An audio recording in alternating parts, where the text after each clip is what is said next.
Okay. There are 4 videos to watch, chat, of Mr. Fallout Plays new stuff. There's I played Edge of Fate early. I have thoughts about it. Is old gear worthless now? Destiny 2, The Edge of Fate. Meet Edge of Fate's strangest new weapon. Destiny 2, The Edge of Fate. I played Edge of Fate. New exotics are wild. What's the vibe? I'm not gonna lie to you. I feel like exotics. I'm about to give a hot take. Maybe it's not that hot of a take, but I feel like there are so many exotics now that it's hard to make it like feel unique and like, I don't know. Like I haven't even felt the need to go grind the new seasonal exotic when it drops. You know what I mean? Maybe that's just franchise fatigue. I don't know. I haven't even gotten No Land Beyond yet. And I pre-ordered the game. All I gotta do is just go pick it up. They still have yeah, like when the new, I don't know, there's a new like arm weapon or something and stuff. I don't know. I usually only go grind for an exotic if it's like, if it's meta, you know? What if we do, I'm reacting to everything today. So I'm gonna just skip through some bits. I'm gonna watch this video and just like kind of skip through it. So this will be the Fallout section. Here we go. Start YouTube video. I'm reacting to all we're edging with my Twitch chat. We're watching all the things that just came out the past few days because I'm late and I didn't I haven't watched them yet. So I'm gonna take it all in right now. Like, comment, subscribe. This is the first one for Mr. Fallout Plays. I played Edge of Fate. New exotics are wild. PSA. This footage is of an early The Edge of Fate. That sentence doesn't make sense. This footage is of an early The Edge of Fate. This footage is of an early The Edge of Fate. The footage is of an early the Edge of Fate. I don't like the way that's phrased. All numbers and info are subject to change. And also, it was a lot to take in. Giggity. If I missed recording certain things, my be. Anyways, enjoy. That's my new radio voice chat. Welcome to 106.5, The Hawk. You like it? What up, you lovable nerds? Fallout here, and yes, you are reading the title Lovable? of today's video correctly. At the end of May, I went out of town. Didn't mention where to. It's gonna be yeah, May. Like you probably suspected, I was invited out to Bungie to check out an early version of The Edge of Fate. Must this be will nice! Be one of a few videos. That looks like a power symbol, but like half of it. So I plan on putting out this week, covering secret footage I was allowed to record of the new content we'll be getting in July. Do me a big favor and ring the notification bell so you don't miss the other videos with exotics. While playtesting Edge of Fate, we were given access to several Sorry, new Fallout. Just kidding. Everybody turn on notifications. exotics to tinker around with. 3 of them were exotic pieces of armor, 1 for each class, and 2 were exotic weapons. Why don't we start with armor first? The Titan exotic is not only hilarious, but gives Titans a long requested feature with some activation criteria. Introducing the Melis Panoplia gauntlets.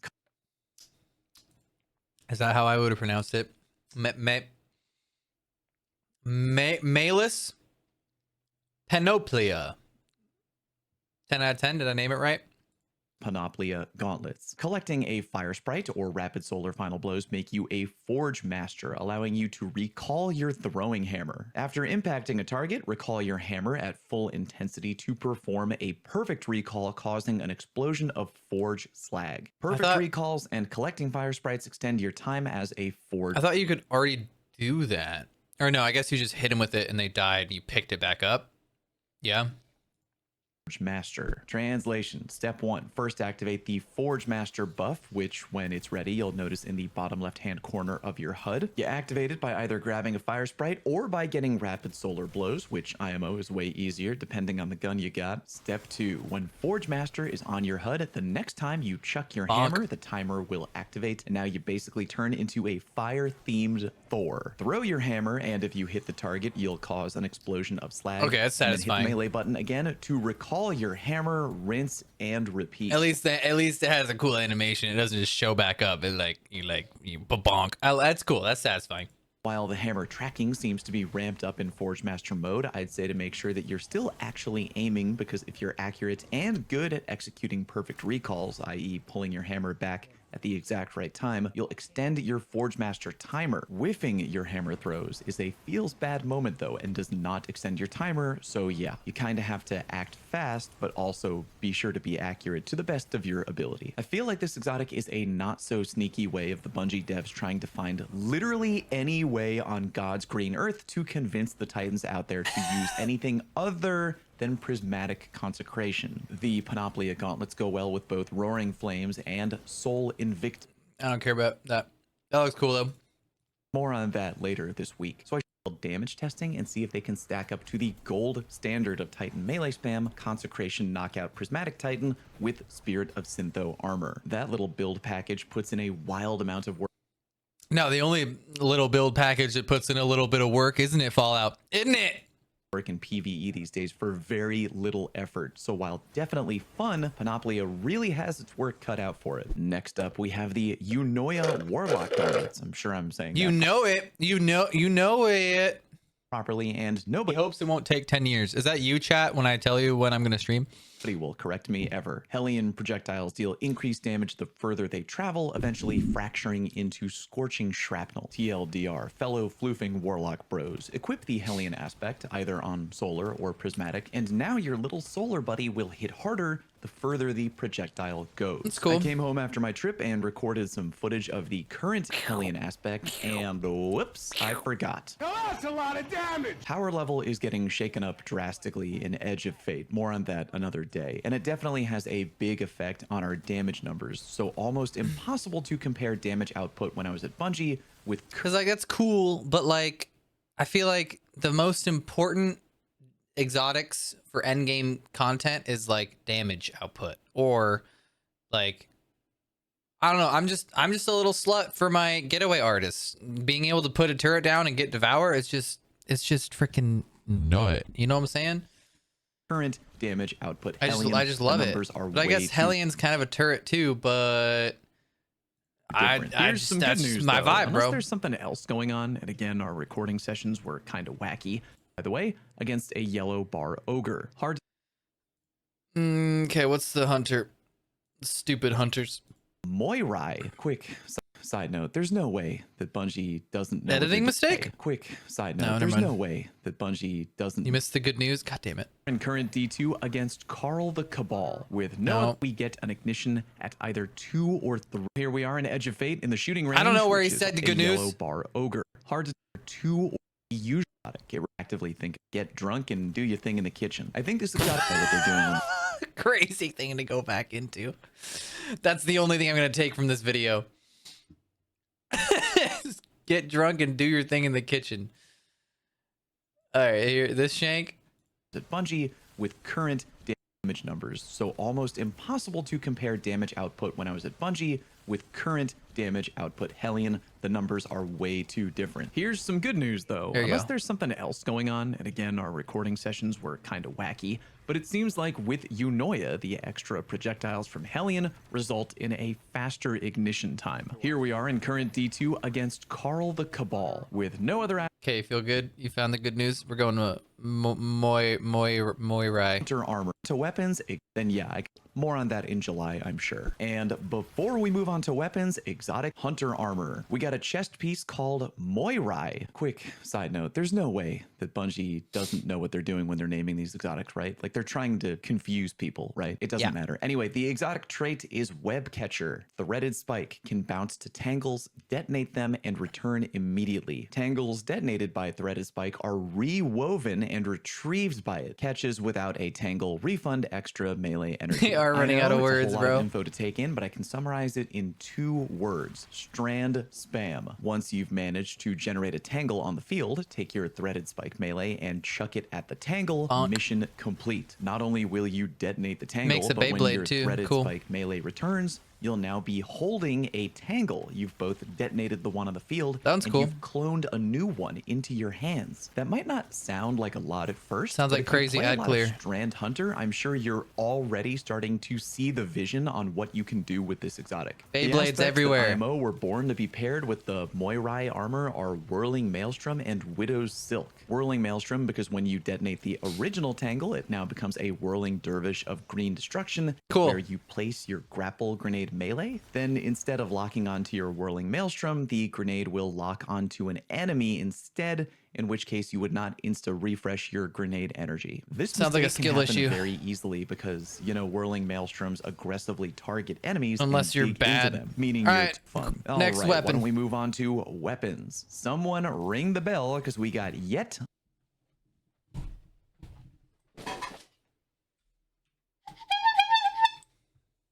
another exotic hand cannon out here. This is Graviton Spike. In short, this thing can fire either arc damage or stasis damage, which you can jump back and forth between whenever you feel like. The trait is Temporal Manipulation 4. Hold down the reload button to swap between fast firing arc mode or slow firing stasis mode. Final Okay. blows and precision hits overcharge the opposing mode to enable additional effects. Kinda confusing, but in a nutshell, it is like this. When you're in arc mode, the gun fires noticeably faster, 150 RPM to be exact, but the shots don't hit as hard. When you're in stasis mode, the gun basically fires like a 120 RPM hand cannon, harder hitting but slower firing. When you land crits or get final blows, you'll notice that you're building up charge meter in the bottom left-hand corner. When you feel like you want to take advantage of that meter, you'll swap firing I was gonna modes and say- then start shooting. When stasis mode is overcharged, shots fired will create a stasis explosion and form crystals. And yes, you can use this to straight up slow and freeze targets directly, which is very handy. When arc mode is overcharged, shots fired will call down bolt charged lightning strikes on a hit. If you max your charge meter and then start spam firing, I believe you can unleash around 5 lightning strikes back to back to back to back to back, and it's really fun. I am Sounds like it'd be fun in PvP if it does a lot of damage. definitely looking forward to some really wonky build crafting with it to see what it can really do with the right build. We Wonky. didn't playtest a ton of PvP while we were there. Again, there was a lot to do with very little time, but I can only imagine that this might become an extremely interesting weapon in PvP depending on how fast you'll be able to fill up the meter. Keep that on the mental back burner for now. This could either become A, hard meta, or more likely B, a specialist weapon used by a select few individuals with the goal of just wanting to torture others in quick play with extreme shenanigans. The final exotic I have to show you is, believe it or not, a scout rifle, and even though it runs on primary ammo, it hits unbelievably hard. Introducing the 3rd iteration, and it kinda does a lot. Triplanar Mass Driver fires a spread Driver? of void energy projectiles. Aiming down sights narrows the spread. That part is easy Yes, enough. spread Hit it. fire the scout rifle and you get a somewhat wide tri-shot spread, ADS to narrow the spread. Next, though, we have amalgamation rounds, ADSing for a short Thought he was using a heavy weapon, not gonna lie. period without firing will compress the spread into a single high-density projectile. Density? Damaging a target with this shot marks them. This weapon deals additional damage to marked targets. Defeating a marked target or landing a crit final blow with an amalgamation round grants invisibility and true sight. All right, Oh, God. TLDR. Rather than ADSing and spamming shots like we normally do, 3rd iteration wants you to wait for just a second when ADSing the gun. You'll see your crosshair condense, and when it finishes, then you fire. Your shot will do way more You damage missed than the it last- did before. he hasn't hit damaging one of the shooting crits yet. range ogre, a regular Lock shot does in, bro. around 124 damage on a crit. Again, remember the damage numbers are going to be weird in my video. Power level is getting tweaked hardcore in Edge of Fate. How about you react to me edging? How about we edge together and then react simultaneously? When you hit with an amalgamation round, you do 481 damage, significantly higher. And remember, we've now marked the target. Hitting the marked target with another amalgamation round now takes the damage number up to 624. Basically, marking the target makes them take 30% more damage from amalgamation rounds, which hit way harder than firing the gun rapidly. So not only can you hit I'm probably most excited about this gun. Bars really hard with third iteration, but you can use it to easily pick off red bars with big damage, which remember give you both invisibility and truth. Seems like freaking game breaking, not game breaking, but like especially in higher end freaking GMs and whatnot. If you get a final blow with a crit. It's kind of an all-purpose exotic primary weapon in PvE. Strong damage output, good utility, and it runs on primary ammo. The final perk on the gun is modified heatsink. Battery slowly recharges over time when the weapon is stowed or not being fired. In short, if you're not shooting the gun, it'll very slowly auto-reload over time, which is kind of nice. But don't worry, if you want to traditionally reload the gun, you can hit the reload button and you'll vent the core, aka just reload the gun. Anyway, you know those moments in a raid or dungeon where you're out of bait and switch rocket launcher ammo, but DPS phase is still going and you're just trying to hit the boss with whatever backup DPS? Yes, I do. Fallout plays. Tell me more. Third iteration will likely go hard in those moments, and I feel like a lot of people are going to really enjoy using go hard in your moment. All right, anything else? Subscribe if you haven't already. All right, sub on up. Next. Strangest new weapon. Do we want that one too? Why not? Let's take a look. This footage is of an early The Edge of Fate. Hey everybody, and welcome back to Hi. I think video number. If you're interested, I've put together an. Oh goodness gracious! This looks mathy. This looks too mathy for me. Excel spreadsheet that will be linked down in the no, pinned comment. Just tell me the goods. Snipers before. I'd rather talk about some of the more rare stuff for y'all to keep an eye out for in July. And of course, I'll save my favorite weapon for last because, you know, YouTube. But you can go. First up, we have Built to Blast. Gain aim assist, stability, just like and me for flinch real. resist when you have woven mail, frost armor. Bro, perks stress me out nowadays. I don't know if this is like a me thing, but like they stress me out. Like they're so crazy now, bro. It scratched my brain better when it was just like defeat enemy, do more damage, stacks up to 3. And now it's like you gain aim assist, flinch resistant, in air accuracy when you have frost armor, void overshield, and you're spinning around backwards. Or void overshield. Than in PvE, but the activation criteria may be the next one. bonus stats based on the weapon's damage type alignment. Light elements grant increased damage for a short duration. Darkness final blows boost arc, solar, and void weapons. Light final blows boost stasis We strength. don't talk about how stressful the Destiny 2 perk system is for the ADHD community. Thank you. Oh, that's so real. There's perks that are like, they're like, oh, if you're out of combat for a certain amount of time, you do more damage and you get more accuracy. If you're far away enough, you'll do more damage. If you're next to certain teammates, you get extra ammo and you get extra damage. But if you're medium distance, then you get this 3-burst rifle. Like, I can't handle it. And kinetic weapons. Unfortunately, I don't know exactly how much damage. It's gotten to the point where I'm just like, you know what? Literally just like chat, tell me if it's good or not. I don't have the strength to compartmentalize in my brain. Talking here, didn't get to test, but any weapon perk that gives a damage buff is interesting to me. Impromptu ammunition. Final blows increase ammo meter progress from all sources for a short time. Later, when we what does that even mean? Weapons, you might notice a new weapon stat called ammo generation. Ammo progress earned for final blows with this weapon. Primary weapons generate the most progress. Heavy and special weapons generate additional progress towards the ammo type that they do not use. Just take a look at the following footage that I recorded in game. In the bottom left-hand corner. It's too much. You'll see 2 ammo meters, what the one hell? for special and one for heavy. The short version is the game actually shows you your ammo generation progress now. You don't have to wonder about when the next ammo brick is coming. So if you want to up the rate at which you generate, it's always nice to know when it's gonna come and it's not a surprise. Ammo for yourself, look for guns with a high ammo gen stat, or you can use the abundant ammo weapon mod, one of a few new weapon mods in the game. Back to impromptu ammunition though, definitely a big thumbs up from me. A new weapon perk to keep an eye out for on your favorite PvE weapon. Melee stat. Not bad at all, especially when targets nearby final blows grant mid. That sounds mid. when you remove ability cooldown and melee energy, but to get the stat over attacks. Therefore, you can use the proximity unless your melee stat is rolled arm. Scorch, kind of a different flavor version of Dealing sustained damage, scorch to the target. Dealing damage, scorch target, inflict scorch.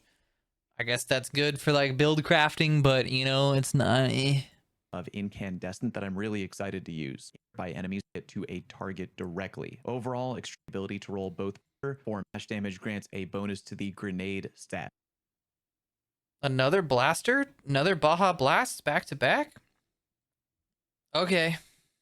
Grenade recharge rate, and if you get the stat Reaper's Tithe, multiple simultaneous final blows queue up a stacking damage buff. Timer starts on your next weapon fire, final blows extend the timer. Kind of a weirdly written perk, but seems like the TLDR is a stacking damage buff for explosive weapons capable of getting multi-kills. The one new weapon I found this perk on was a grenade launcher, for the record. Alright, enough beating around the bush. New weapon talk. Other than exotic weapons, which I new type of bow, the high impact long bow. Okay, I'm talking. Now we're talking. Arrows. Yeah, I love how penetrating. The area denial frame grenade launcher archetype is basically a legendary version of an existing exotic, aka Witherhoard. High impact longbow essentially is the legendary archetype of the Wish Ender exotic bow. Your arrows will automatically over-penetrate targets, just like the Wish Ender. This archetype was found on the Mercury A kinetic bow coming in Edge of Fate. Side note, this bow is also capable of rolling kinetic tremors, making it the second bow in the game capable of shields, vehicles, and constructs. And with 4 pieces of TechSec armor equipped, then defeating a powerful combatant or breaking a shield with kinetic damage releases a disorienting kinetic shockwave. Cool. Next weapon. New archetype number 2, the spread shot hand cannon, fires a short range spread of pellets. Translation: hand cannon shotgun. Granted, it doesn't What's the barrel length on that thing, Fallout? hit as hard as a special ammo shotgun, as the one hand cannon I found and used that had this trait was a primary Dang, ammo that thing kicks weapon. like a mule. Still though, melee abuse build crafters now have a shiny new toy they can fiddle with, as the Phonutria Farah hand cannon, nailed it, I saw was able to roll with Of course you 1-2 nailed it. That punch, one's easy. which is hella interesting for a gun that runs on primary ammo. I'm unsure how effective hand cannon shotties will be in PvP. I can't imagine they'd kill in one hit, because a one-hit kill primary ammo weapon sounds probably too crazy. I'd imagine it would take 2 or so. It's gonna be terrible in PvP. I'm calling it right now. For sure. And finally, the most interesting new weapon archetype, rocket assisted frame. What's that, you say? We already got that frame for sidearms? Oh, I know. But now we have it on pulse rifles too. Yup, a pulse rifle that runs on special ammo What and the shoots hell? a triple burst of mini rockets, kind of like a triple burst version of a rocket sidearm. We genuinely thought this was a glitch or a mistake when we started playing Edge of Fate, but no, it's all intended, and yeah, it feels as good as you would imagine. When July finally comes and we have more time to F around with the Mint retrograde pulse rifle, as well as any other rocket firing rifles soon to come out in the future,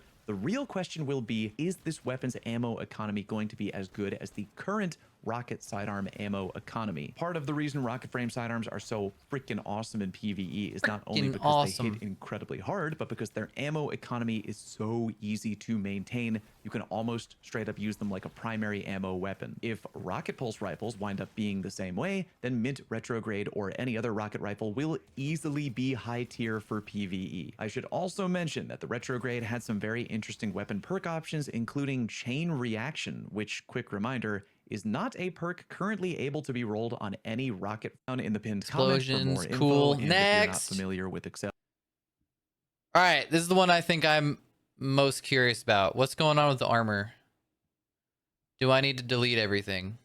Hello friends, welcome back, and today we're going over my 3rd video, I think, featuring footage of the Edge of Fate that I was allowed to record during a recent trip to Bungie. Today I thought it might be a good idea to go over a bunch of things under the overall umbrella of how gear will be changing in Edge of Fate. I'm gonna Bro's been editing sideways a lot lately.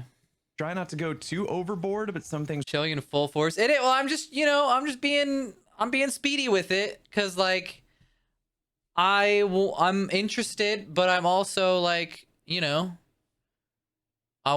just following vibes. we'll touch on today. Tier 5 gear, both weapons and armor. And there's a lot of videos to watch, unless are they all going to be like the same thing? Hold on. What did Dado do? Oops. What did Dado do? Did he do 4 as well? How you'll level up. Exotic armor, how stats are changing, new exotics, answering your questions. Yeah, I feel like they're all going to be pretty much the same. So I guess I don't have to watch like all of them. Because like, you know, let's look at Scarrows. What is Scarrows? There's an Arms Week event. Answering your Edge of Fate questions. New armor, new exotics. Yeah, they seem pretty similar. Rick Kakis here. Rick Kakis. Oh, Ruck. Whoops. Kakis. Kakis. What is up? What is up, Guardians? Yeah, new armor, new exotics. They're gonna blow my mind. Yeah, they're all pretty much the same. We'll just watch Mr. Fallouts, and then if there's anything else I need to know about, you guys can tell me. Hello friends, welcome back, and today we're here to go over a bunch of things we'll touch on today. Tier 5 gear, both weapons and armor. Armor 3.0, how you can earn high-level gear, and how this will affect your current gear overall. AKA, will my entire vault of god roll weapons and or armor become trash in Edge of Fate? Tell me. Which will be an interesting discussion. More on that later. Why don't we start with weapons? In Edge of Fate, Bungie is introducing a new weapon tier system. You've probably heard the term Tier 5 weapon thrown around a lot in a few Bungie dev streams and or no, but I've heard Tier 3 subs. Articles. But what does that really mean, Tickles? and how does that differ from a regular weapon? Why don't we go through each tier? This is a Tier 1 weapon. Translation, a regular basic ass legendary weapon. Looks like any other legendary you might have clogging up your postmaster from God knows what So the Fallout plays of streamers. activity. Here we have a Tier 2 weapon. It has the same number of weapon perks available as Tier 1, but you'll notice that the perks in column 3 and 4 are now both enhanced. This is a Tier 3 weapon. Not only are the weapon perks in column 3 and 4 enhanced, but you'll notice that we now have double perks in column 3 and 4. Very nice. Here we have a Tier 4 weapon. We still have double perks in columns 3 and 4, but now every perk is enhanced, including the barrel options in column 1 and the mag/battery options in column 2, which is kind of wild. Also, starting at Tier 4, all of your weapon mods that you can equip on the gun will also be enhanced. So and we don't finally, have to do the this is enhancing a Tier anymore? 5 weapon. We now have triple perk options in column 3 and 4, not to mention every column 1 and column 2 option is enhanced, but now our origin traits are enhanced as well. Like Tier 4 weapons, all your weapon mod options are also auto-enhanced. On top of that, you'll notice that our gun has so you can a still enhance trippy them cosmic after. blue visual effect. All Cosmic? Tier 5 weapons will allow you to manually turn on this glow if you so desire. You'll also be able to turn on a combat flare option, aka some wacky visual flare that happens when you defeat an enemy. This is in a cosmetic slot, so it doesn't have to compete with actual weapon mods the way that Sweaty Confetti used to. Sweaty Confetti is another flare option you can turn on your Tier 5 weapon, by the way. In short, Tier 1 Shout out weapons to killing the grunts back in the day in Halo.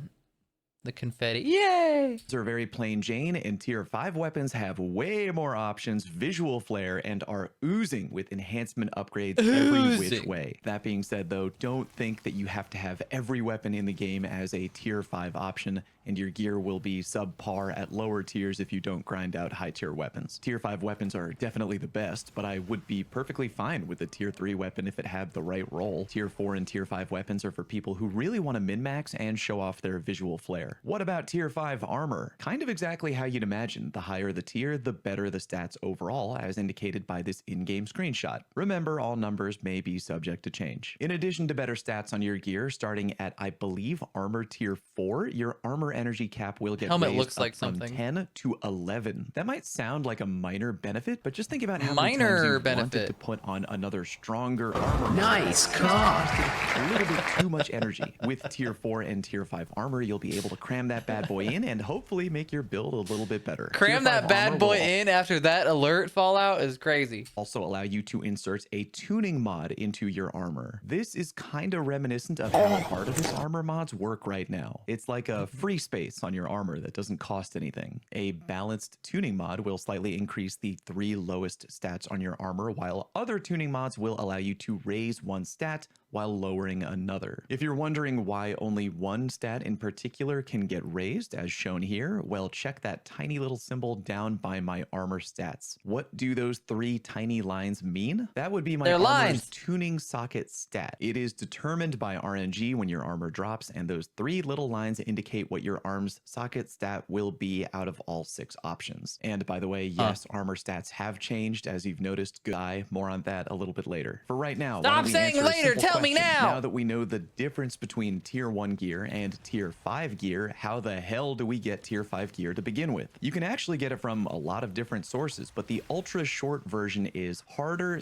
/ more challenging activities equals higher tier gear. And the good news is, with a lot of activities in Edge of Fate, you have the ability to directly F around with and adjust the difficulty level of what you're doing thanks to that's right. They're customizable changing the challenge portal and modifiers. everything Check too. it out. From the new portal screen, I head down over to the fire team option and click open the Devil's Lair mission option out of all the options I have available. I hover over the reward package and see that based on the current difficulty modifier, I'm looking at a tier 2 reward at the end of the mission. See how the engram has 2 diamonds on it? That means that would be a tier 2 reward. We can change that if we want though. I hit the customize button and now I'm able to go through and select custom modifiers. Take note that at the current moment indicated in the top right corner, the difficulty This of is a this lot. mission is normal, aka my current power level is 300 and the enemy combatant power level is also 300. But I'm staying and locked our in. reward again will be tier 2 gear. I then add a Bane modifier, Rage and Caltrips, meaning not only will those Banes appear on some enemies in the mission, but it also comes with a little +20 number on the modifier. Now look in the top right corner. The difficulty is now hard, and that +20 from the modifier has added on to the enemy. It's weird you can combatant add your power. own I'll now be modifiers. doing the mission 20 under the power level of my enemies, so it'll be tougher. But look in the bottom right corner now. Now our reward for completing this activity will be a tier 3 reward. I go ahead and add on a difficult arc threat modifier, aka arc damage to guardians will go up by 50%.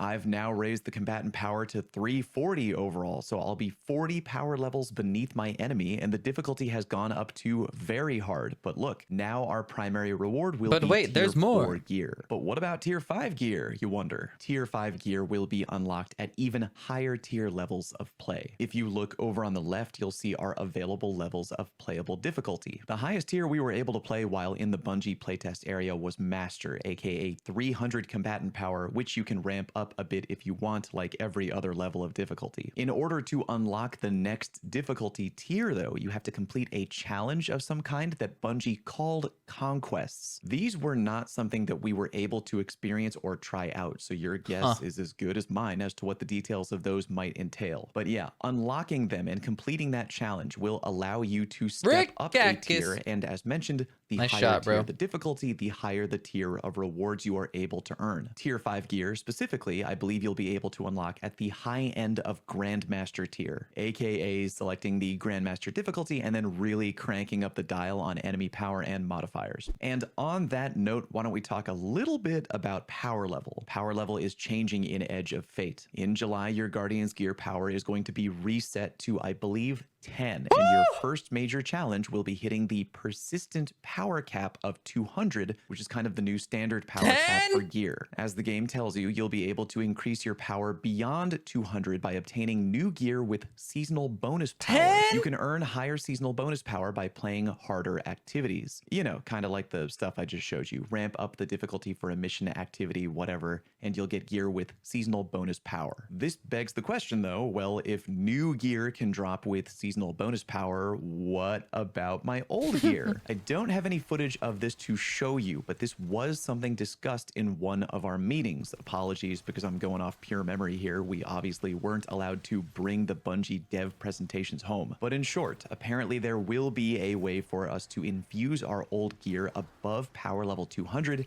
and get into seasonal power. I believe we're getting a new currency called an unstable core, and that is how you'll be able to accomplish this. So the good news is, if you've got old God roll armor that you're just really fond of, you will be able to infuse that up above power level 200 if you wish, but it will cost you. One downside though is that, as the game tells us, seasonal bonus power expires at the end of the season. You get one a year and the rest are 5,000 along silver. with every other new God roll you've farmed during Edge of Fate will revert back to 200 power, kind of like Cinderella's carriage morphing back into a pumpkin at midnight. That doesn't mean it'll be bad forever though. You'll likely be able to infuse it up again next season with more unstable cores. It seems like this is part one of Bungie's goal of incentivizing players to chase after new gear. Your old gear will absolutely be able to hang if you infuse it up, but you'll have to do it every season because when the clock hits 12, boom, pumpkin. Part 2 of Bungie's goal of incentivizing players to chase after new gear is to make you deadlier when you're rocking new gear. Check it out. If you hover over the artifact in-game, it'll tell you for every piece of new armor you're wearing, you gain bonus damage resistance. In the build we were playing, the extra DR went all the way up to plus 15%,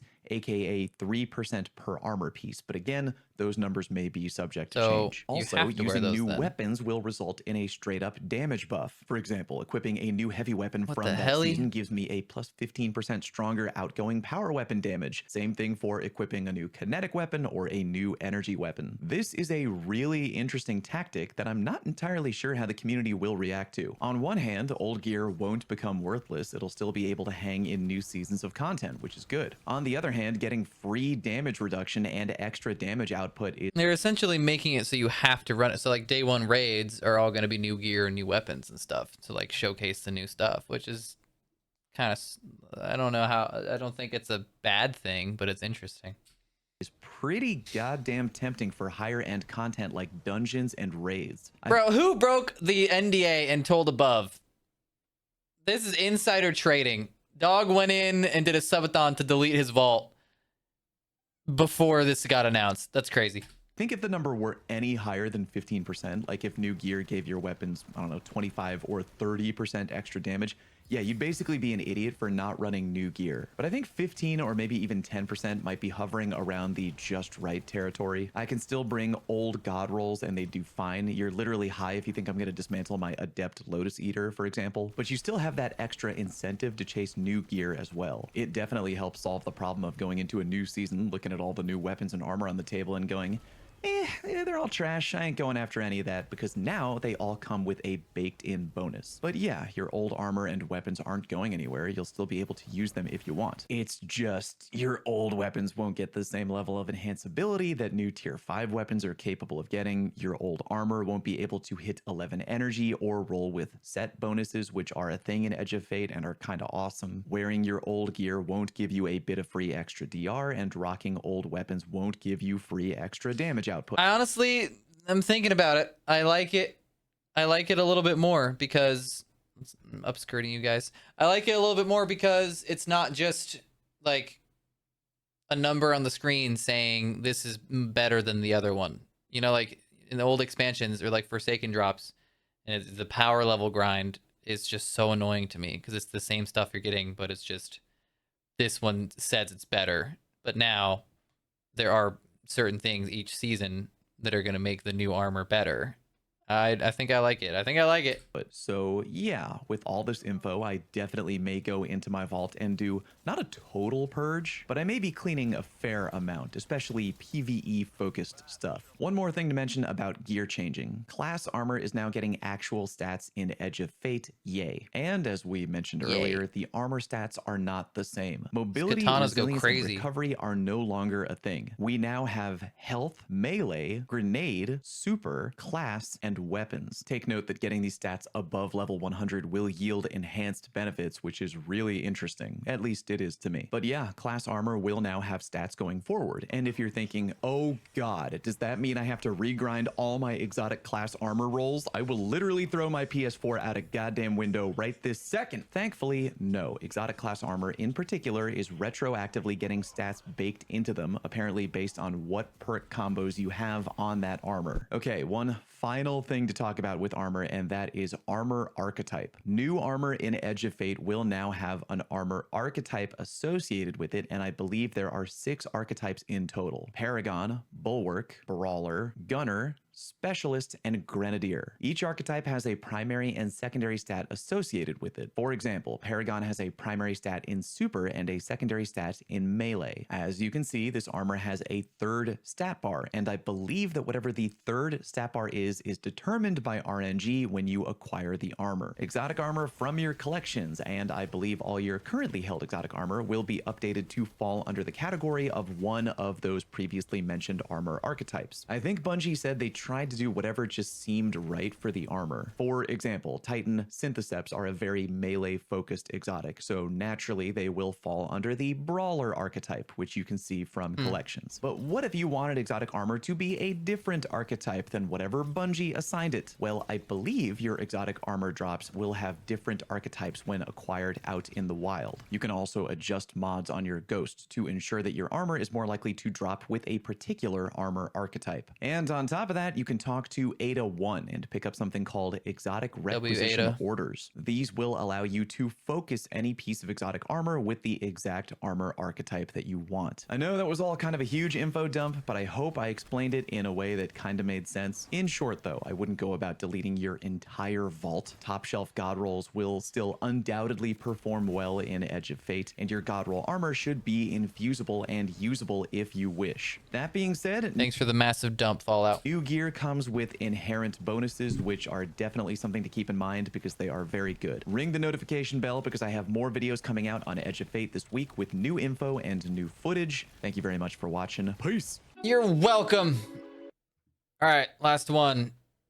Give me all your thoughts, baby. Give me the tea. All right, this is my fourth and maybe final video about the footage I recorded. The at hell Bungie is that thing? because Is that a nipple? yeah, I was No, it's a fortunate glaive. enough to be invited out to play an early version of The Edge of Fate along with a bunch of other creators. So far, we've done a video about exotics, we've done a video about tier 5 organizing my thoughts, but I'm going to do my best, and at the end of the video, I'm going to give my thoughts on the expansion as a whole so far. Okay, thought number 1. The Edge of Fate story missions are more puzzle-focused than I expected. Let me explain what I mean by that. We started off the capture event by playing What do you mean by that?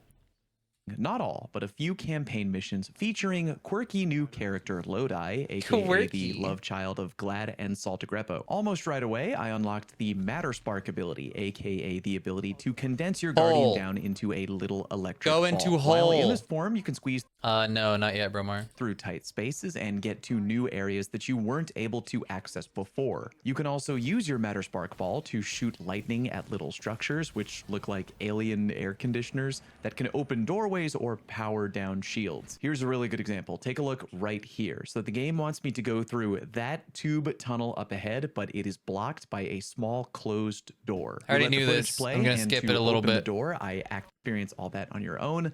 Kill everyone in the area to proceed like we've had in the past, and more kill enemies and figure out how to get to the next area, bud. Good luck. Having had some time to think about it, I can see both good and bad things coming from the puzzle knob being dialed up a bit in Edge of Fate. Here's the good. Our guardians are ridiculously powerful in D2 right now, and many players are hardcore married to their favorite OP builds, which they've probably been using for quite a while. Yep. When new content drops, we can all take our best stuff if we wish and plow through waves of enemies without even breaking a sweat. To some players, that can be very fun. To other players, it can be repetitive and boring. With Edge of Fate, the gameplay flow, for story missions anyway, felt like this. Kill enemies, solve puzzle, go to new area, repeat. Players who have Game's gonna make me look really dumb, isn't it?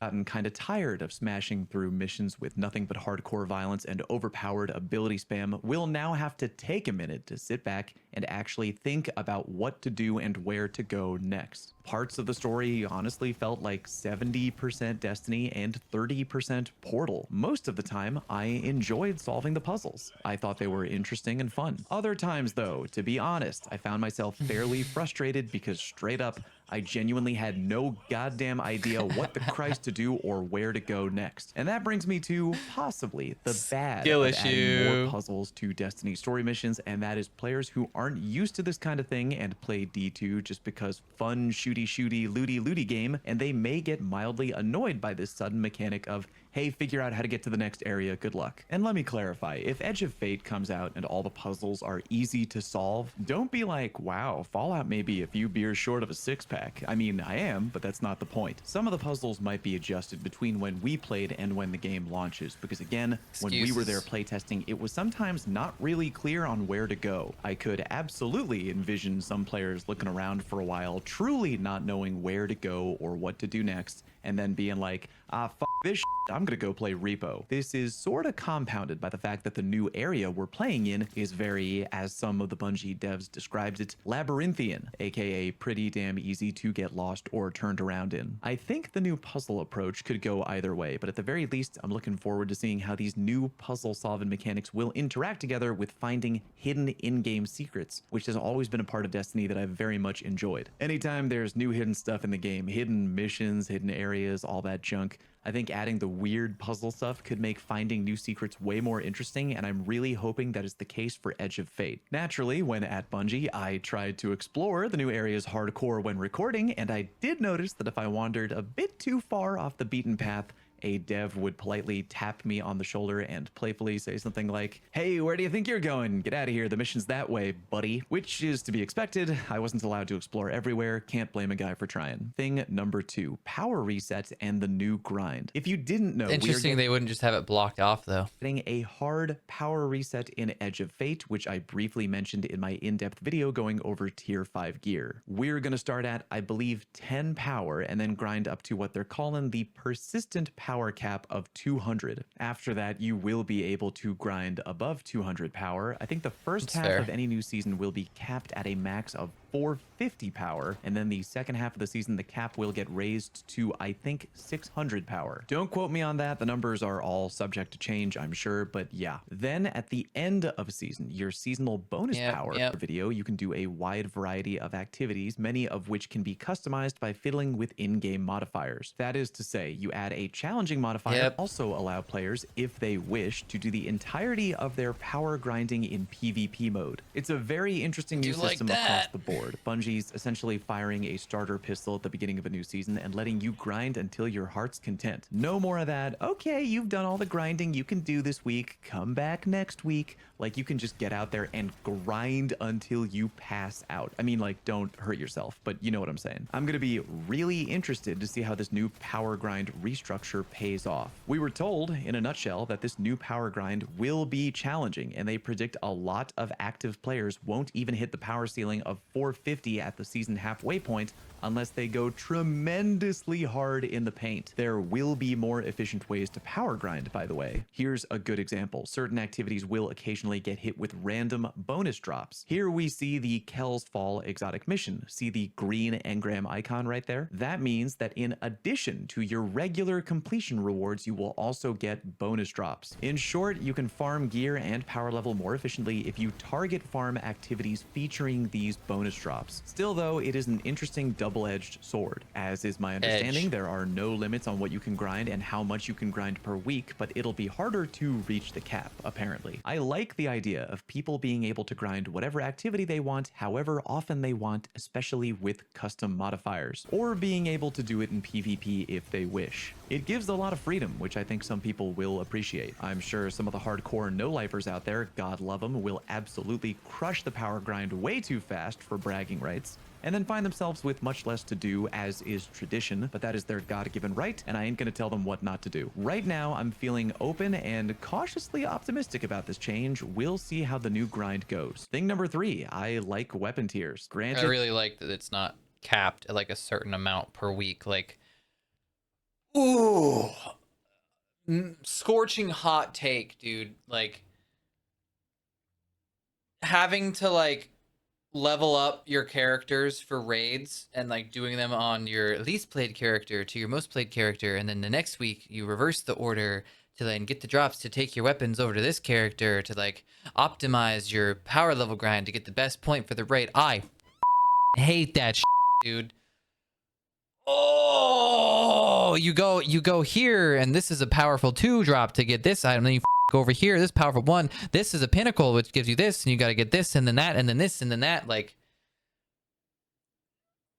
oh, and then there's RNG involved in it, and like,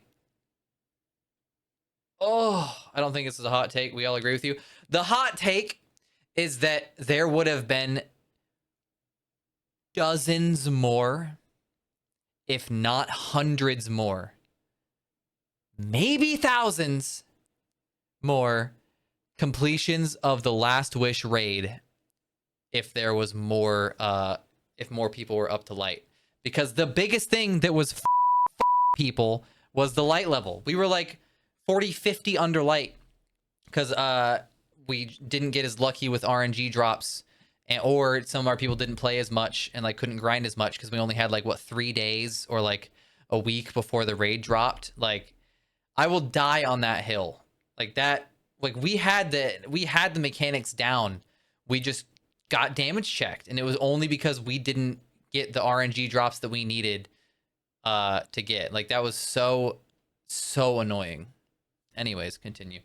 I only got to experience them for a little bit, so there definitely could be some drawbacks and kinks in the new system I have yet to see or understand, but for right now, I think this new system of being able to grind for tier 3, tier 4, tier 5 weapons with all the crazy enhancements and the glow is really solid, and I can't wait to do it. Real quick, one thing I'll say. While we were at Bungie, it was mentioned in conversation that the unique blue glow given to tier 5 weapons is currently, anyway, always going to be the case Gunner. How you doing, moving cutie? forward. AKA, in theory, when we get to Renegades in December of 2025, there seems to be no new plan to change the color. The tier 5 glow will again be blue. I told the folks there respectfully that I think this is a mistake. Destiny players love to peacock their gear and show. Just food for thought. Let me know if you agree. Thing number 4, Edge of Fate versus the Final Shape. As you may know, last year before the release of the Final Shape, I was invited out to Bungie in a very similar event where we were able to record footage and... No, we're still edging. We're still reacting to the edge of Fallout's edging of Fate. Talk about our experience. Comparing the experience of playing pre-release Final Shape, in my opinion, was very different than the experience of playing pre-release Edge of Fate. But to be fair, that is a hard comparison. The Final Shape was the insanely hype conclusion of the Light and Dark saga, aka the entirety of what we'd been building towards for 10 years. It was a major culmination of the entire storyline up to that point. We were also given the incredibly insane gift of Prismatic, not just the usual, hey, here's a new subclass, enjoy. This was the subclass to end all subclasses. The overpowered beast hybrid fusion of Light and Dark that was so incredible to experience for the first time. Edge of Fate is not a 10-year culmination of an epic saga the way Final Shape was. Rather, we're in what NFL fans might call a building year. Lore-wise, we're just starting to get into a new multi-year saga, and we're not really sure where or when the end of this new saga will take place. I'm hopeful that in time we'll build more momentum and the story will eventually start to suck more people in again the way it began to feel as we neared the end of the Final Shape. Was I sad that we weren't given a new epic crazy subclass to play around with this year in Edge of Fate like Prismatic? I mean, yeah, but then again, I understand that you can't really get a game-breaking new subclass every year. It just isn't realistic as badly as I want to. Here's kind of how it feels in a nutshell. Pretend you have a house, and every year some people swing by and tell you they're gonna upgrade and change or add one thing to your house for you to enjoy. Last year, those folks came by and were like, we're popping off this year. You're getting and a hot built tub. a deck in the backyard, and they put in a bar and a Let's jacuzzi, go! and goddamn, that was flashy and insane, and all your friends in the neighborhood came over, and you got plastered for like a week. This year, the folks swung by again, and they told you, hey man, this year, we're gonna reinforce the foundation of your house, do some rewiring, and make sure we prevent water from leaking into the basement. And you go, oh, well, I mean, yeah, cool. Those upgrades aren't as flashy, but I get it. They're meant to make sure that your home can hopefully be better structured and in a better condition. Look at this for Bungie years to shill come. chat. But deep down, you do sort of think to yourself, yeah, that's definitely solid, but I was kind of hoping for a trampoline and a fire pit. That being said, I did have a really good time playing Edge of Fate, even though I was only given access to a small portion of what I'm is just to kidding, come. chat. I'm really hoping that the changes to power, the changes to the grind, the changes to weapon tiers and armor sets and all that stuff is well received and, more importantly, well balanced and fun, along with all the other stuff we're getting this year, because if it is, great. And even though a part of me is fatigued with Destiny, and I mean, hey, who wouldn't be after 10 years, I still want it to be a game that I enjoy playing, even if I take breaks and time off here and there to try out whatever fun new insanity comes out that month. I want to play and I want to grind and I want to have fun with Destiny always. I don't want it to be the only game I play, but I want it to be a game I continue. Don't want it to be the only game you play, because then you're gonna get hit with oh God, no! I'm getting canceled again. Combat fatigue on Pride Month, chat. On Pride Month again. To have fun with into the future. Here's hoping that Edge of Fate and the changes that come along with it are the first steps in better improving the overall core experiences for future content expansions and future new players to step into the world of Destiny. That's it for right now. Thank you very much for watching. I'll see you next time. Cool. All right, that about sums everything up. Yeah, chat. Posted the video to the artifact. The artifact too. The artifact never interests me. Does that mean? They've never been appealing to me. Like ever. Like, that looks exactly the same to me. And I know there's gonna be crazy perks on it, but like, I don't care. Hi guys, Mr. Waffles here. Today we'll be walking through the entire seasonal artifact for the Season of Reclamation, Strand, and Solar/Stasis Siphon mods into one. So if you're planning a build where you've got both Solar and then either Strand or Stasis weapons, this is quite a nice pickup. Next is Diviner's Discount. All Scavenger mods are discounted. Then we've got one with Frost. While Frost armor is active, Stasis weapons gain increased reload speed and stability. Like, these are all just like, I think it's just because it's like build crafting and it doesn't really like interest me that much. You know what I mean? You know what I mean? Like, woven mail, increase super grenade, cool. Rapid precision final hits, grant them increased reload and incoming flinch, cool. Fever and chill, rapid precision hits, solar weapons grant radiant, rapid precision hits, stasis, cool. Elemental buff, class ability energy, frost armor, critical damage bursts, cool. Sidearm final blows. Rapid non-sidearm blows grant sidearms and increased damage. Cool. Elemental pickup. Cool. Let's get to the crazy ones. Destroying a tangle with strand damage increases the damage. Okay. Stasis or strand debuffed. Combatants take increased Stunning a champion with elemental weapon creeps elementally aligned explosion. Okay. Wait, applying a matching elemental debuff. Okay. Sustained precision damage against combatants with 2 or more allies grants you damage. Okay. Defeating targets has a chance to create an element pickup. Okay. Sustained weapon damage while radiant. Defeating a scorched combatant. Weapon causes the target to release solar projectiles that deal damage to scorch on impact. Okay. Shield crush. When you have one mail frost armor void, your melee recharges faster and deals more damage. When you're amplified, your grenade recharges faster and okay. Elemental pickup or tangle grants increased damage. Same element. Okay. Creating tangle by defeating strand debuff. Start. Suspends. Okay. Frost armor. Stasis precision blows. Burn. Yeah, I mean, it's like it. You know what I mean? I'm not doing that. This part of Destiny. This part of Destiny does not scratch my brain. This feels like homework. This stresses me out. I can't do it. Spreadsheets does not give me a Destiny boner, bro. It just doesn't. I know it does for a lot of people. And like, oh my God.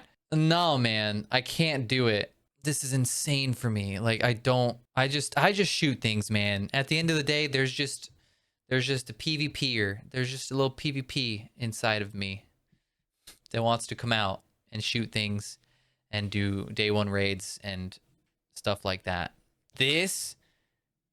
Nah, bro. I'm not trying to yuck people's yum unless you're into that, but like, not for me, dog. The power level looks interesting. Like, I'm gonna be playing with Scarrow and Bog on my dog in a couple weeks. I'm sure I can yap to them about a bunch of stuff. It's just a lot, man. I don't do well with it. I really do like that you can play whatever you want to play and level up, get your power level grind on. That's dope. I really like that it's not time gated, that you don't have to like wait each week, wait a certain amount of time, or get all your drops for that week.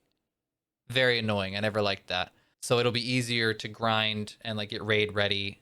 And is fire team light level still gonna be a thing? I hope it is, so that people can grind like crazy and I can just roll up.